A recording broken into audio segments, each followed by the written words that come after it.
First and foremost, I just want to thank you all for being here, sincerely.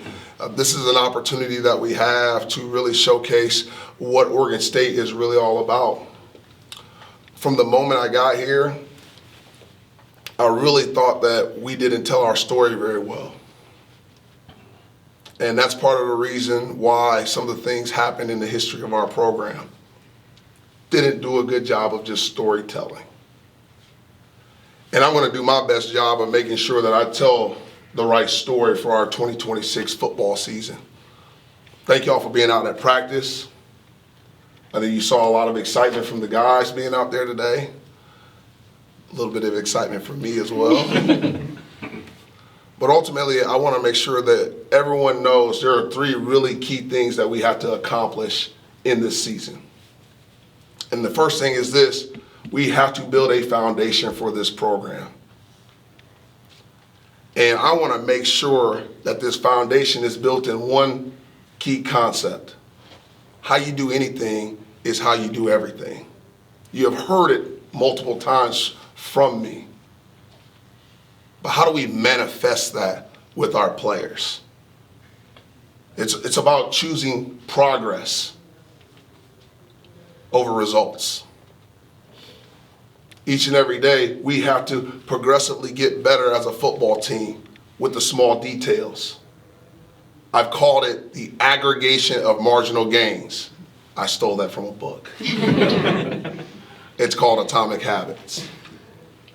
And it talks about those small habits that you have and how you over and over and over again do it the right way, and then you get good results.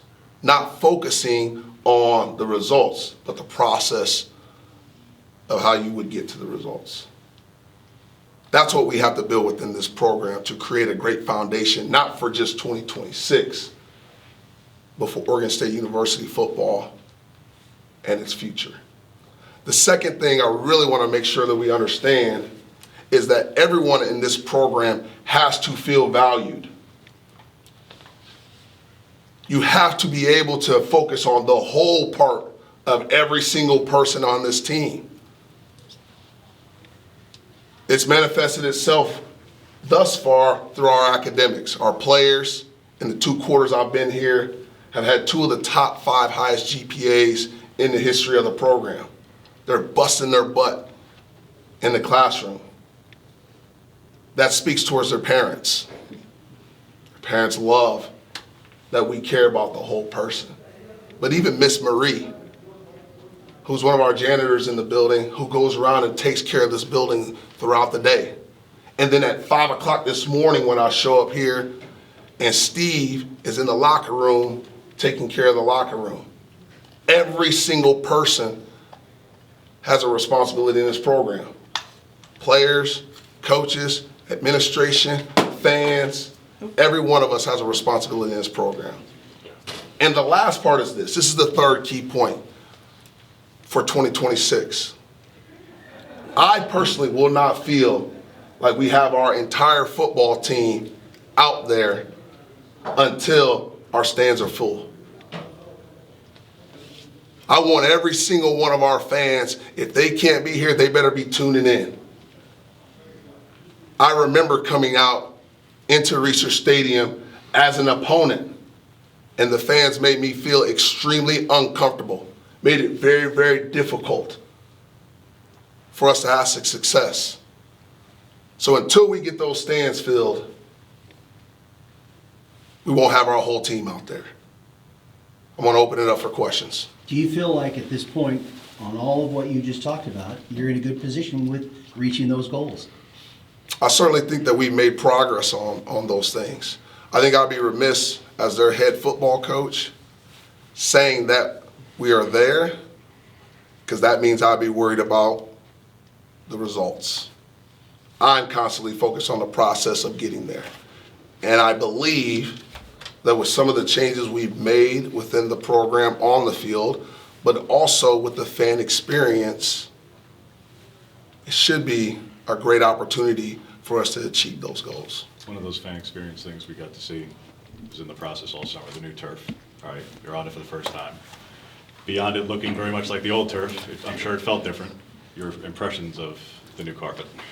I believe that right now as I stand in front of you, my legs feel pretty good. And so I'm very happy with the key point of the turf is to ensure that our players can play fast on it. It helps with injury prevention, but also it takes away some of the pounding from their legs. And so one day in, I feel pretty good about it. After one day, what would you say is most impressive to you from spring in terms of the off-season summer growth? Our players have absorbed everything that we've asked them to absorb. We are putting a lot on their plate, and sometimes young people fold under that kind of pressure. But we've explained it to them often. We have to find your breaking point. You have to find your breaking point. And then we have to teach you how to improve that breaking point. When you were introduced as the new head coach, you talked a lot about the culture and the identity you wanted this program to represent. From spring to now, how have you just seen the players really embrace what you want this program to be on the field this season, even just this first fall camp? How have you seen them embrace that? It starts with one of the first things I talked about, which was family, talking about accountability, and then the toughness part of the program. And so I think I kind of spoke towards the toughness part when you talk about their breaking point. And a lot of people think of toughness as just a physical thing, but it manifests itself mentally as well. Sorry. The family piece of it, I think we've grown there the most, without a shadow of a doubt. DeCorian Temple, one of our tight ends yesterday, we have what we call Tattoo Tuesday. I told them a story about me asking my grandmother if I could get a tattoo. I don't have any tattoos. But obviously I wanted one for a specific reason. And each of these young men, they have tattoos on their body that tell a story. He got up in front of the team and told so many beautifully scripted stories about why he had all the tattoos across his body. Every single one of them had meaning, from a best friend, from brothers and sisters, from parents. He just had so many stories behind it. That's how you grow family within a program. He started to tell his why. It's written all over his body. And then the accountability piece, it really starts with us as coaches being consistent, never wavering, but then eventually it shifts over to the players. And that's the part that we're getting there. We're not all the way there, we're getting there. And there are a few that are holding others accountable, but I'm asking them right now, at least hold your position group accountable. As a first-year head coach, just what are some areas that you would personally like to grow in order to feel ready to be a head coach come week one?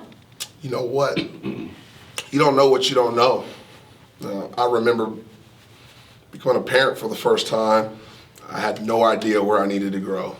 I've done some self-assessment, but I've also asked individuals to do some assessment of me to really try to find out where I can grow.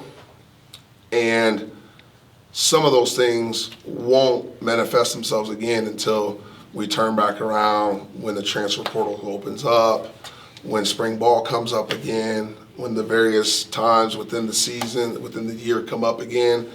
Those will be my opportunities to put those things to practice. Coach, you've got to be excited about at your first practice today, but during the summer, having the getaways to the beach, to go up to Mary's Peak, what did those roles did they play as far as getting this team to be a family?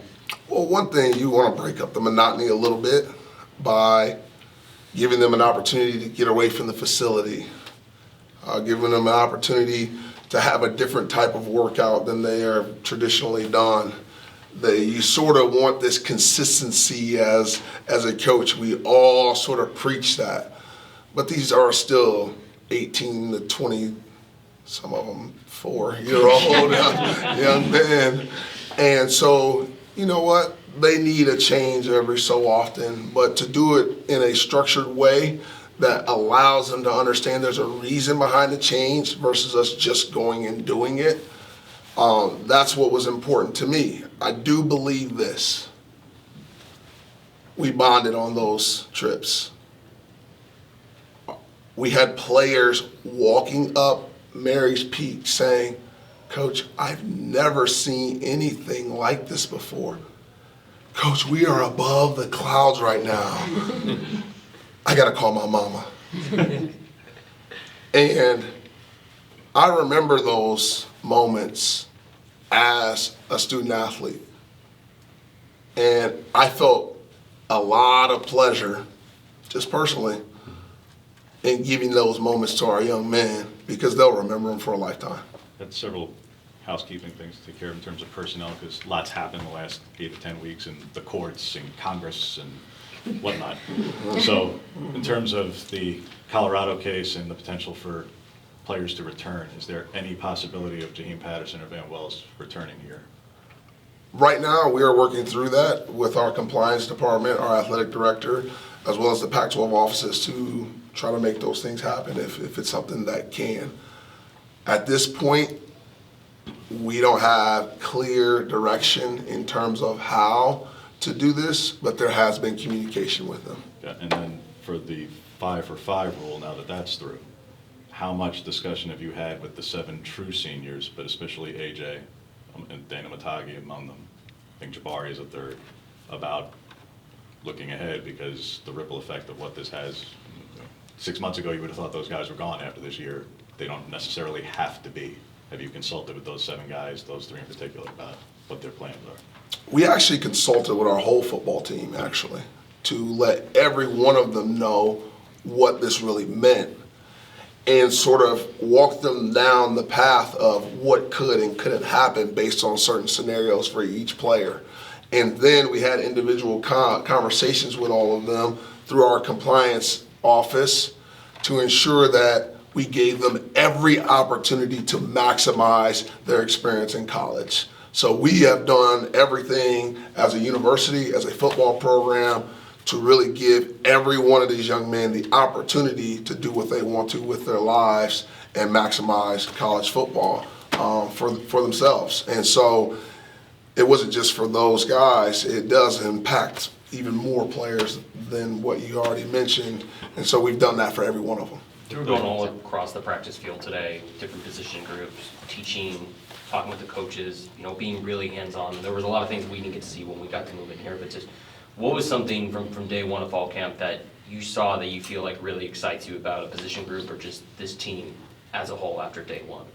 Well, I loved seeing our defense early on get some takeaways. That was really exciting. We have to do that in order to win football games, and that's just the reality of the history of this game. You have to get takeaways and then don't turn it over. So I was happy to see our defense get a few of those. I felt like our quarterbacks were seeing the field really well.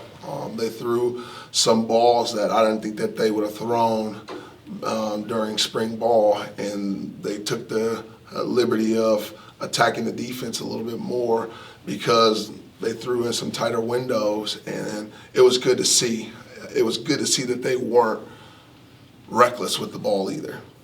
That, to me, is the part that we needed to clean up over the summer, and it looks pretty good today. They took care of it from that standpoint. So this was the first practice that I've been to. This is 21 fall camps that you guys started in Reeser, not over in Pro Throw. It felt like, for our little portion, it felt like it was the warm-up for a scrimmage, like mid-season. Is that what your goal was, or, it had that feel? Well, I think some of it manifests itself through the new turf. They were excited about getting on the new turf. And then this is the first time that my staff has been here, and so I would imagine we're bringing a little bit more energy than maybe than the other years that you've been here. I assume that you said 21 years? 21 years. So you came in when you were like 2. And now 23 later. So honestly, our staff, I really put it on their plate have great energy.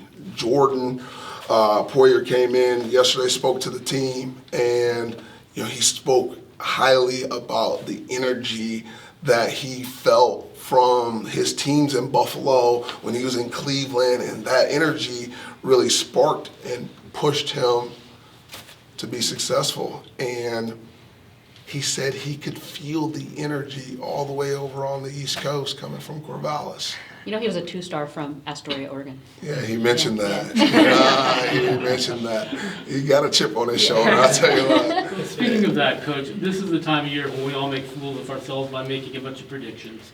And the predictions have the Beavers toward the bottom of the conference. The Pac-12 media poll that came out has you at the bottom of the conference. How do you and the team approach that, and is that the worst place to start? And see, this is part of the reason why I don't get on social media. I get on my Twitter. I think somebody hacked my Twitter right now, guys, so I'm just giving you the heads up on that. I had no idea that was even the case. So it has zero bearing on what the 2026 football season will be. I'm not using it as fuel to fuel the fire. We have to go out there and be able to execute at a high level, or otherwise we'll be what they told us we're going to be. What did you see out of your offensive line today? Obviously, after the spring game, I can remember your quote, "Didn't block worth a plug nickel." And I'm just curious, the summer, what that's been like and what you kind of saw, even just day one from that offensive line room. Today, it looks pretty good. Okay. I was very happy to see what we did today. Now I got to go watch the film and make sure that we had a couple communication errors, but as far as the physicality and toughness and how they approached their assignments, it was very, very encouraging. How far into the month will you go to start shaping up who's playing where and what positions or what level, depth chart? So about 2 weeks before the first game is when our coaches will, it's not about 2 weeks before the game, they'll sit down with every player on the roster and we will transparently tell them what their role is going to be this year. So do you plan on naming a quarterback during those 2 weeks, or do you feel like the quarterback competition will go all the way up until whoever runs out there the game one? And building up another question off of that, what will you need to decide who's going to be the guy running out there in game one? Yeah, we told them what their role is going to be 2 weeks before, but if we don't know it, we won't tell them what their role is.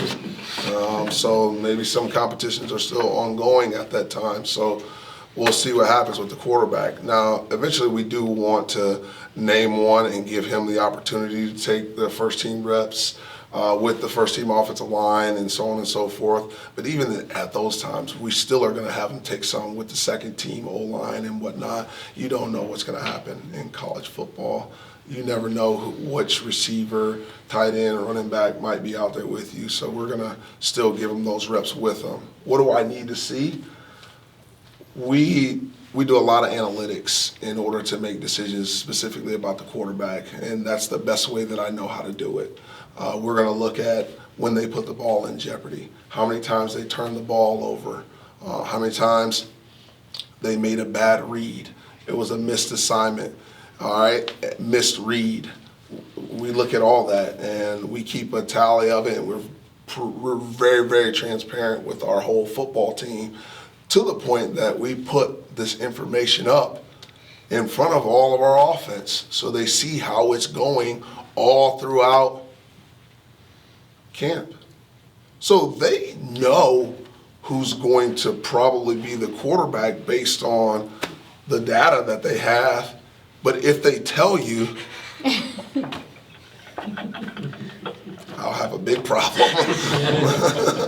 Well, you have, Like most everybody who missed the spring game due to injury was back. So what was it like seeing both Tyler and Aiden? I realize you're not in full pads or anything yet, but the most that they have done since they were limited in the spring, and then status-wise of Schuster and a couple of guys in the secondary, like we're a little limited.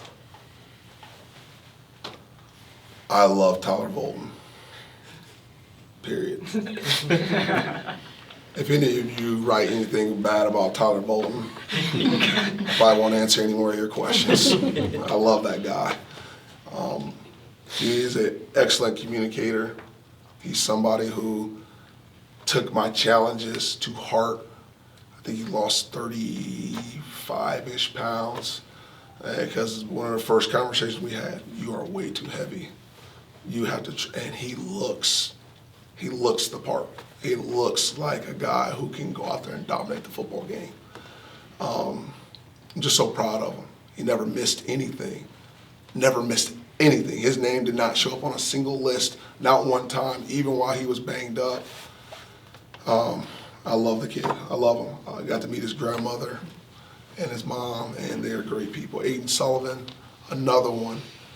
Had to challenge him very early on. Challenged him.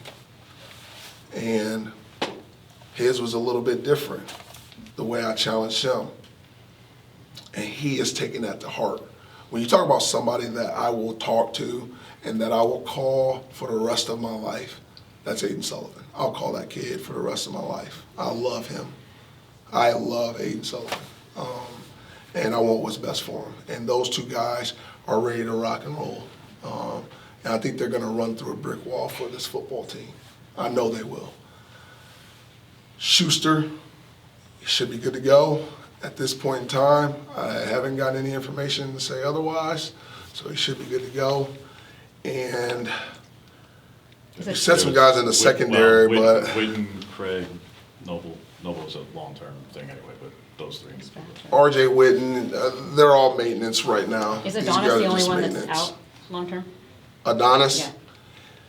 Yeah. Adonis supposed to be out long-term. He is making a ton of progress, though, guys. He really is. He's done a great job making a ton of progress. And his leadership, while being in that situation, has been outstanding. It's been amazing. So I've told our compliance team, let's do everything we can in our power to get him back to play for 5 more years if he wants to. All right? But we would like for him to be here as long as possible. How was Eddie Freehoff come along? Obviously missed the spring. Eddie had a great day today. It was impressive to see what he did today. He today looked like the alpha in the room today, and you know, he had one bad play that it comes to mind right away, and then we recalibrated, and you could see he wants it for this team so bad. You could see him being very, very emotional about it, and because he didn't make the play, but he made a lot of other ones today. So I'm excited for him and what he'll look like. Are you seeing a lot of that just from the group as a whole? Just noticing on the periods that we were there, like you could see when guys would screw up that they took it personally and they wanted to get it right. Are you already seeing that from a majority of the players, that when they make a mistake, it's not, you know, loosey-goosey, it's I got to figure this out and I got to fix this? There's no doubt about it. I think that there was a transition at one point after spring ball where you could tell now that they knew or that they had expectations of themselves and of the people that are next to them. And you know, I mentioned it to them, and we have even greater expectations. We have put them through the ringer, y'all. We have put them to the ring, almost to the point where I almost had to pull us all off of them because we were attacking this group with everything that we had, and they fought, clawed, scratched through every challenge that we've asked them to fight through, including this particular one. We expect you to make the play when the opportunity comes. We just expect it. At the end of spring, you expressed a lack of satisfaction with where Jones was at in the QB room, and kind of challenged him a little bit at the end of spring. What did his summer look like? He took a ton of reps even today, and I was very, very happy with how he performed today. Very, very happy. Coach, you look at the big picture of camp, and then as you get closer to the opener, you notice 9 a.m. kickoff Pacific time. Now, it's going to be 11 in Houston, but that is pretty early start time. Do you have any plans maybe to adjust the practice schedule earlier, or is that something that you're contemplating? Anybody here know what time we started practice 9 today? o'clock. And so, yeah, I don't live in a world of excuses. I told our players, excuses are tools of incompetence used to build monuments of nothingness, Like that. and therefore those who use them usually amount to nothing. That's good. I like that. No excuses. Yeah, a lot of guys make notable weight gains and weight losses. Some position groups, it really stands out, 5 DBs, 9+, 3 receivers, 10+, some linemen gain, some linemen with big losses. How much of this was by design? Like, did you want Normwell to put on 35?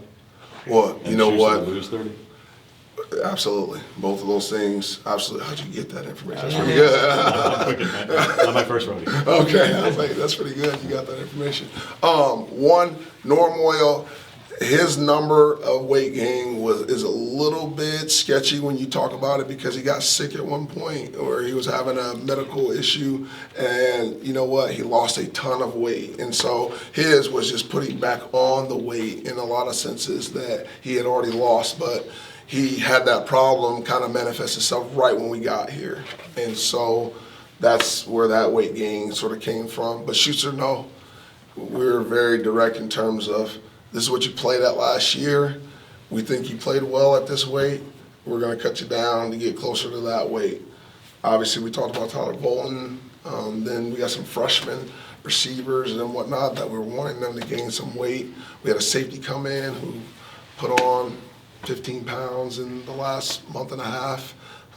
Our strength and conditioning staff did an outstanding job this summer of taking what our coaches wanted, what I wanted, what we wanted from this program, and executing that at a high level. Did you want the bookends, the tackles, to each lose 12? Because between the three of them, between Voltin and your bookends, that's almost 40 pounds lost. Most teams would not necessarily want their linemen to lose that. But if it's by design and comp and all that, what's the method to the madness there? We had a player who got drafted in the first round by the name of Caden Proctor, who needed to lose weight, and he lost weight. We had a young man who showed up here over 400 pounds. He needed to lose weight. And so there are certain instances where you want guys to lose weight, but for the most part, you're trying to gain not just weight, you're trying to gain skeletal muscle mass. And so when you start looking at their gains in terms of skeletal muscle mass, that's what we really want to be able to add to our team and get off some of the bad weight. Remember this, unfortunately they lost their coach at a certain time in the season last year. Some of these guys kind of took their foot off the gas. And so they put on weight that they had no business having on their bodies to begin with. And so we just trimmed it down, cut it up. Nathan trimmed him the right way. But they got stronger, they got faster, they got quicker, they got more explosive all throughout the summer. And that is what is more important to me when you're talking about building a football team. Going back to just the question that you asked us at the beginning of this session, I said the weather, but right now, obviously, conditions out there are pretty hazy. Was it ever a conversation that you guys had to still do practice outside? Was there a possibility of maybe moving into the indoor? How was it out there? How do you feel like personally it was out there for you and your team? Yes, had conversations 15 minutes before we walked out on the field. And initially we were going to practice indoor, but based on the standards our athletic trainer provides us, they said that we could go out. Went out there, really didn't have an issue with our players. They practiced really well. No one said anything about the conditions. And I feel great. But we were monitoring. I was very careful to go. Guys, we talk about sickle cell, we talk about guys with asthma, and I went around to the coaches and said, hey, just monitor this particular individual, that particular individual, in case something comes up. and don't be afraid to give them a little extra break or whatever is necessary in case something comes up. When it's all said and done, what do you want the story of this 2026 season to be? This is what got Oregon State back on the map. This was the foundation. I talk a lot about, is your house built on sand or on rock? You want a house built on sand? No one does. And so all the things that we're trying to instill in them, tuck your shirt in. That's building rock. Get your foot behind the line. That's building rock. Show up on time. That's building rock.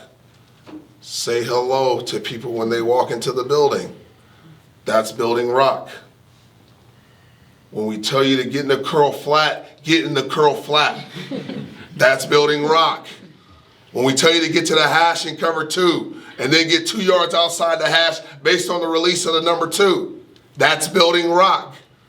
But we can't get to all that until we do the other things. So I want to make sure that this is the foundation of Oregon State football. Guys, I could fall off a cliff tomorrow. Who knows? I'm not going to get on any cliff, so hopefully that doesn't happen. All right? And then what will our program move forward? I had a good friend of mine. I was talking to him. He's a head coach at another institution.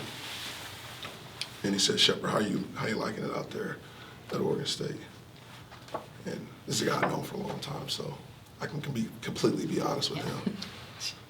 I love it here. God, dude, I'm telling you right now, I could stay here for a very, very long time.